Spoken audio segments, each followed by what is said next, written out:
Avant de commencer, et si vous aimez mon contenu, vous pouvez toujours vous abonner et partager cet épisode, ainsi que le liker et commenter. Vous pouvez également faire un petit tour sur Utip si vous le désirez. Sur ce, j'ai déjà bien trop parlé, bonne vidéo. À l'heure actuelle, le catalogue de plus de 4000 exoplanètes connues est, il faut l'avouer, assez bien garni. Bien que celui-ci soit encore amené à grandement s'élargir à l'avenir, ce qui y frappe, c'est le faible nombre de planètes habitables recensées. Il n'y en a que 19, en comptant la Terre, qui sont parfaitement situées et 48 en étant très optimistes. Et ça fait constater une chose, les planètes comme notre Terre, situées dans la zone habitable de leur étoile, composées de roches et ayant de l'eau, sont très, très rares.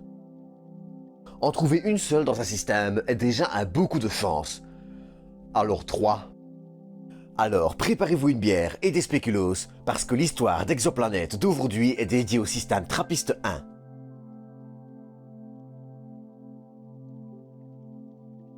Trappist 1 est situé à 40 années-lumière de la Terre dans la constellation du Verseau. Au centre du système se trouve, bien évidemment, l'étoile Trappist 1A, âgée d'entre 3 et 8 milliards d'années. Cela peut paraître ancien, mais il ne faut pas oublier que ces étoiles peuvent vivre près de 500 fois plus longtemps que le Soleil. Trappist 1A est, en effet, une naine rouge ultra froide. Bon, une petite explication s'impose, je crois. Je vais essayer de faire bref, mais on va rapidement voir ce qu'est une naine rouge. Les représentantes de cette classe d'étoiles sont d'une taille assez modeste et dépassent rarement la taille de Jupiter, même si elles sont, évidemment, bien plus denses. De par leur taille, leur disque d'accrétion, à savoir le disque de poussière et de gaz à partir duquel se forment les planètes, donne souvent naissance à des planètes rocheuses. Très souvent. De plus, de par leur petite taille et leur masse, ces étoiles fusionnent leur hydrogène, leur carburant donc, beaucoup plus lentement que les naines jaunes comme le Soleil. Ça laisse ainsi le temps de faire pousser beaucoup plus de bananes. Compte tenu de la durée de vie de Trappist 1A, il s'agit à son échelle d'une très jeune étoile. D'un diamètre à peine supérieur à Jupiter, la petite naine rouge en fait cependant près de 84 fois la masse. De par sa petite taille et sa fusion très lente, l'étoile est donc beaucoup plus froide. Comme elle émet moins de chaleur, la zone habitable se situe bien plus proche d'elle que dans le cas du Soleil, mais on y reviendra. Ce qui frappe le plus, avec ce système, c'est la présence de pas moins de 7 exoplanètes autour de l'étoile, dont 3 se situant dans la zone considérée comme habitable. Ces 7 exoplanètes sont toutes des planètes rocheuses, d'un rayon allant de 0,77 à 1,15 fois celui de la Terre. Les exoplanètes ont été découvertes par l'un des télescopes Trappist. Et oui, le nom est une référence à la bière Trappist, mais aussi l'acronyme de petit télescope dédié aux planètes en transit et aux planétésimaux en anglais. Le réseau Trappist est composé de 2 télescopes. Trappist Nord, situé à l'observatoire de Loukaymaden dans le massif de l'Atlas au Maroc, et Trappist Sud, situé à l'observatoire de l'Assia au Chili. Le réseau Trappist est géré par une équipe de l'Université de Liège, qui gère également l'Observatoire Austral Spéculoos, acronyme de recherche de planètes habitables autour d'étoiles extrêmement froides, observatoire situé au Chili, là aussi sur le terrain de l'ESO, et dont le télescope Trappist Sud a servi de prototype. Pour détecter des planètes, ces télescopes utilisent la méthode des transits, qui consiste, pour ceux qui n'ont pas vu l'épisode dédié aux méthodes de détection d'exoplanètes, à observer la chute de luminosité d'une étoile lors du passage d'une planète devant elle.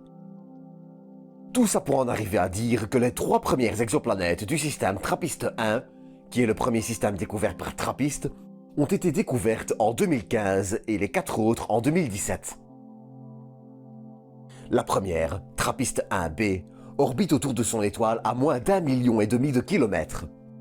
Ainsi, de par sa proximité, la planète tourne autour de son étoile en environ 36 heures et sa température de surface est d'environ 120 degrés Celsius. D'une masse presque égale à la Terre, elle est, cependant, 12% plus large.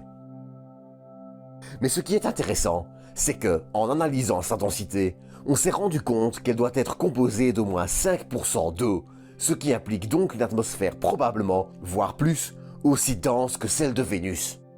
Des analyses plus poussées avec le télescope spatial Spitzer ont ainsi permis de déterminer que la planète dispose d'une épaisse atmosphère, composée soit plus vraisemblablement majoritairement d'eau, soit de CO2. La seconde planète, Trappist 1c, fait quant à elle 116% de la masse et 110% du rayon de la Terre.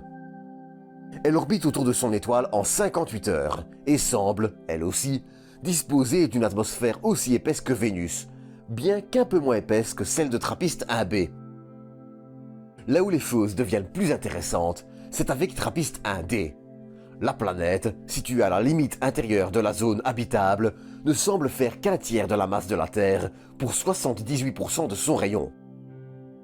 Il se pourrait, là aussi, que la planète soit semblable à Vénus. Mais, avec une température de surface pouvant être de 9 degrés Celsius, la planète pourrait aussi contenir de l'eau liquide, voire, pourquoi pas, être une planète océan. Cette dernière explication aurait l'avantage d'expliquer sa densité assez faible. Elle pourrait, ainsi, comme elle reçoit presque autant de radiation que la Terre, être parfaitement habitable, ou, comme le propose une récente étude de l'Université de Washington, ressembler à Vénus et n'avoir malheureusement conservé de l'eau qu'à certains endroits.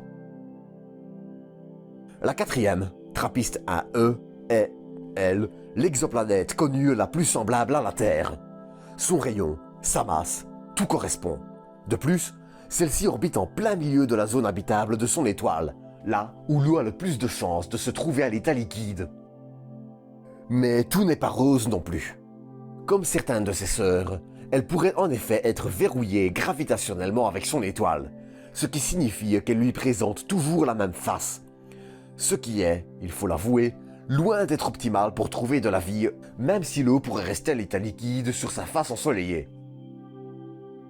Pour la cinquième, Trappist 1f, les choses commencent tout doucement à se compliquer, même si elle pourrait, quand même, disposer d'une épaisse atmosphère, riche en oxygène et d'un océan d'eau liquide. D'un rayon proche de la Terre, elle n'en fait cependant que 68% de la masse et fait le tour de son étoile en 9 jours terrestres. Mais là aussi, celle-ci semble verrouillée gravitationnellement avec son étoile, ce qui ne facilite toujours pas l'existence d'une potentielle vie. Toutefois, les planètes possédant ces caractéristiques, le terminateur, à savoir la zone située entre la nuit et le jour, pourraient disposer de conditions vivables. Cependant, ces planètes doivent toujours avoir des conditions météorologiques extrêmes. Je tiens quand même à préciser, avant de parler de Trappist 1g, que l'aspect de ces planètes est théorique. Aussi bien leur rotation sur elle-même que les conditions qui règnent à leur surface restent mal connues. D'éventuels effets de serre, une forte activité volcanique et j'en passe, peuvent grandement modifier les conditions et les températures de surface. Beaucoup de paramètres entrent en jeu, en plus de la zone considérée comme habitable autour de l'étoile, qui ne reste finalement qu'une zone théorique autour de l'étoile où l'eau peut rester liquide et qui ne prend malheureusement pas en compte les conditions liées à l'atmosphère de la planète. Mars, par exemple, se trouve à la limite extérieure de la zone habitable du Soleil, et pourtant, elle est loin de l'être, notamment à cause de la perte de son champ magnétique qui a entraîné la disparition de son atmosphère, chassée par les vents solaires, dont elle n'était plus protégée. Gardez donc en tête que toutes les conditions qu'on évoque ne sont que des déductions, certes de qualité, mais à prendre avec précaution. Ceci étant dit, passons à Trappist 1g, l'avant-dernière du système. D'un rayon et d'une masse d'environ 1,1 fois la Terre, Trappist 1g orbite à l'extérieur de la zone habitable de son étoile, ce qui signifie que l'eau ne peut probablement pas y rester liquide. Cependant, celle-ci semble moins dense que la Terre, ce qui pourrait se traduire par la présence d'eau liquide. Il est, ainsi, suspecté que Trappist 1g puisse disposer d'un océan d'eau, maintenu liquide par une atmosphère extrêmement épaisse, scénario également retenu pour Trappist 1f. Enfin, pour terminer, la petite dernière qui se nomme Trappist 1h et qui a un rayon de 77% et une masse de seulement 33% celle de la Terre. Étant donné sa faible densité, on suppose ici aussi que la planète doit disposer d'une atmosphère suffisamment épaisse pour provoquer un effet de serre. Ainsi, son atmosphère, composée principalement d'hydrogène, réchaufferait les océans de la planète, les gardant liquides. Attention, je dis les océans, mais il est tout à fait possible, voire probable, que la planète soit recouverte d'un océan géant, qui selon les scénarios peut aussi être gelé, comme ce que l'on observe sur Europe ou Encelade. En tout cas, une chose est certaine, TRAPPIST 1 est un système assez singulier comme on n'en a encore jamais découvert. Et étant donné le nombre de planètes telluriques, il n'est pas exagéré d'espérer que l'une d'elles puisse disposer de conditions favorables à l'apparition de la vie. Mais là aussi, ce ne sont que des suppositions.